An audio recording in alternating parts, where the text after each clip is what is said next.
Albany, New York, the Empire State's historic heart, where the Hudson River broadens below wooded hills and the long current turns south toward the Atlantic. Albany stands as one of the oldest continuously settled cities in the United States. It is a capital with deep roots, older than the nation, older than New York State, and older than the English name it carries. Albany's story is not simply the story of government buildings on a hill. It is the story of a river corridor, a native homeland, a Dutch trading post, an English chartered city, a revolutionary meeting ground, a canal gateway, and the political heart of the Empire State. Few American capitals hold so many layers in one place. Before Europeans arrived, the Upper Hudson Valley was part of a living native world shaped by trade, diplomacy, farming, hunting, and river travel. The Mohican people lived along both sides of the river, and the Mohawk, one of the Haudenosaunee nations, held power to the west. The Hudson and Mohawk valleys formed a natural passage between the Atlantic coast and the interior of the continent. Long before maps marked Albany, paths, villages, and diplomatic ties already crossed this landscape. A fuller history of Albany must begin there, with peoples who knew the land before forts, streets, and state houses appeared. In 1609, Henry Hudson sailed north on the river while seeking a route to Asia for Dutch backers. The voyage did not find a passage to the east, but it opened Dutch interest in the fur trade of the Upper Hudson. In 1614, Dutch traders built Fort Nassau on an island near present-day Albany, but flooding made the site difficult. In 1624, Fort Orange was established on higher ground near the river, becoming a permanent Dutch presence in New Netherland. Around it grew a trading settlement where Dutch merchants, Walloon settlers, native traders, enslaved Africans, soldiers, and farmers all became part of the early town's complex life.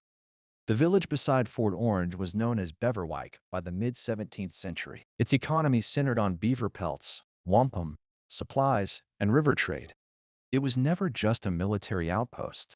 It was a marketplace where cultures met, negotiated, competed, and sometimes clashed.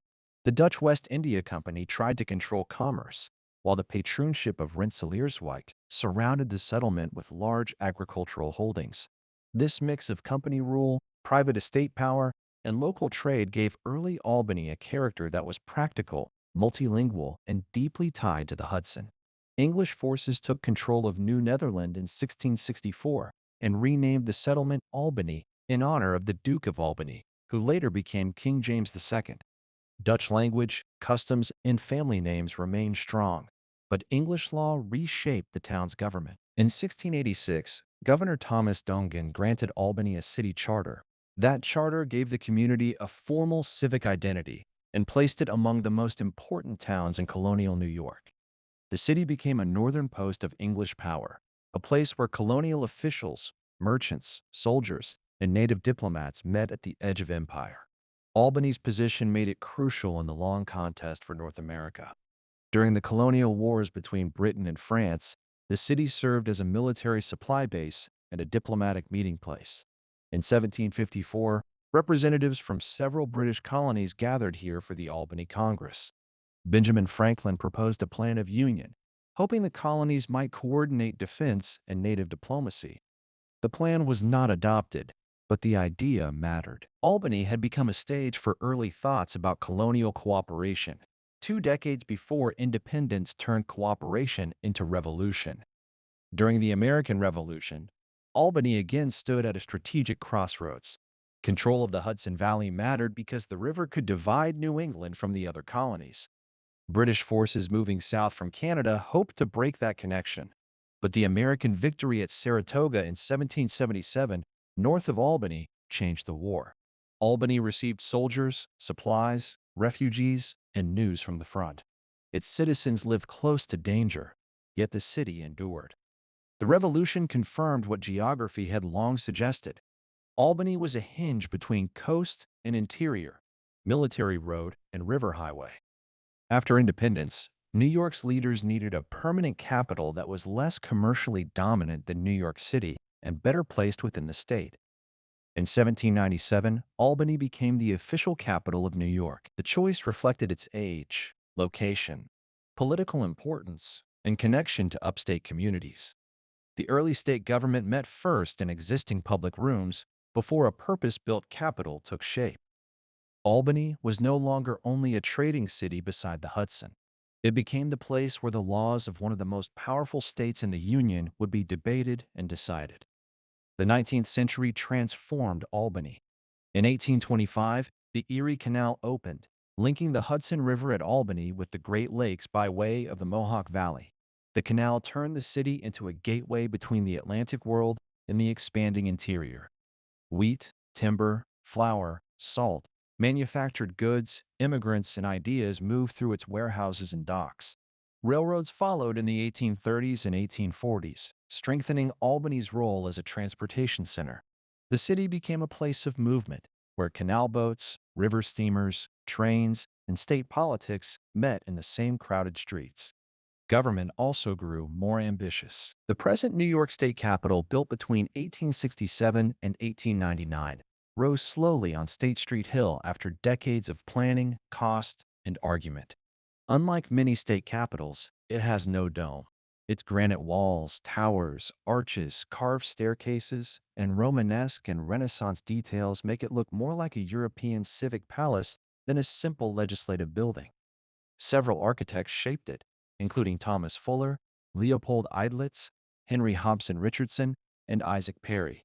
The long construction itself tells a story of New York's confidence, wealth, and complicated politics.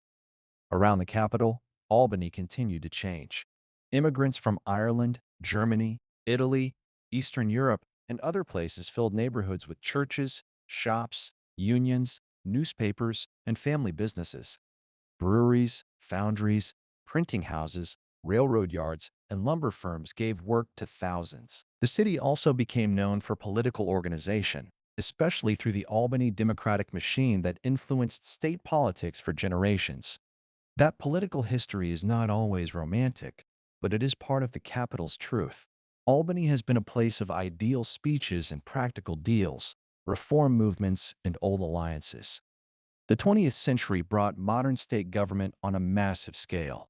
The Empire State Plaza, built in the 1960s and 1970s, changed the city's skyline with marble, reflecting pools, towers, and cultural buildings. Its construction cleared older neighborhoods and remains debated, admired by some for its boldness and criticized by others for its human cost. That tension belongs in Albany's story. Capitals are not only beautiful symbols, they are places where decisions reshape real streets, homes, and lives. In Albany today, the past remains visible in layers. The Capitol rises above the hill, while the Hudson moves below.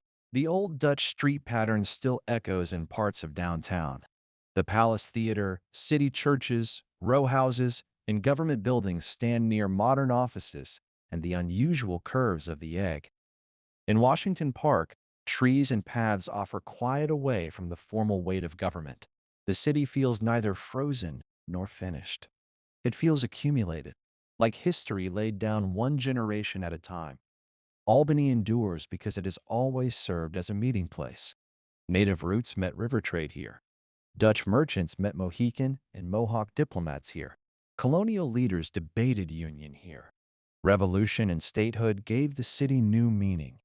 Canal boats and railroads tied it to the continent, while the capital tied it to law, power, and civic memory. The Empire State's historic heart remains a capital of stone, water, argument, and endurance. A city where New York's long story still climbs the hill from the Hudson and looks outward toward the future.